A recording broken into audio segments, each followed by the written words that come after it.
కేసీఆర్ గారు మన ఇంటికి వచ్చినప్పుడు ఉద్యోగం రానులకు లిస్టు పెట్టి అడిగిన, నేను అన్నం పెట్టినాక లిస్ట్ అడిగిన, సార్ ఒక 16 మందికి ఉద్యోగం రాలేదు, జైలుకు కూడా పోయి వచ్చిన పిల్లలు వాళ్ళు చిత్రహింసలు అనుభవించడం అంతా చూపించిన.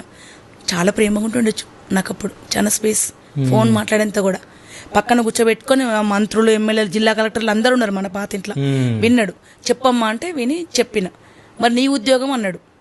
అంటే ఎవ్వరు సపోర్ట్ చేస్తలేరు, ఎమ్మెల్యేలు, ఎంపీ, మంత్రి గారు అందరు ఉన్నారు, వీడు కూడా ఉన్నాడు, ఎవ్వరు సపోర్ట్ చేస్తలేరు.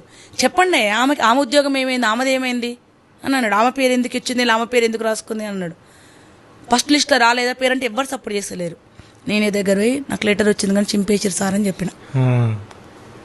నీకు తెల్ల బట్టలు ఇచ్చింది, ఇప్పుడు మీటింగ్కు చందుపట్ల చెరువు కాడికి వచ్చింది సార్, అప్పుడు నీకు నాకు అన్నం పెట్టిందాడా, ఎగిరింది నీతో పాటు ఎగిరిందాడా, మళ్ళీ నీకంటే ముందే ఉరికొచ్చి ఇప్పుడు నీకు నాకు ఇక్కడ ఛాయ్ ఇస్తుంది, నీకు అన్ని చూసుకుంటుందిగా, ఇల్లాల పాత్ర అన్ని పోషించిందిగా. ఆమెను పాటలు పాడవద్దనే హక్కు మీకు లేదు. ఆమె బతుకున్నంత వరకు పాట పాడుతుంది. మన ఇంట్లో ఇదే టీపాయ్, ఇట్లాంటి టీపాయ్ మీద కూర్చొని ఆ 16 మందితో పాటు నాకు కూడా లెటర్ ఇచ్చి, నాకు కూడా సంతకం పెట్టి లెటర్ ఇచ్చి, అపాయింట్మెంట్ లెటర్ ఇచ్చి పోయింది ఇంట్లో. మన ఇంట్లో 16 మందికి మన ఇంట్లో సీఎం గారు సంతకం పెట్టి పోయిండు. నాకు అట్లా వచ్చింది ఉద్యోగం. అన్న డబ్బుల కోసం అంటే నేను కష్టపడాలన్నా, పని చేయాలి.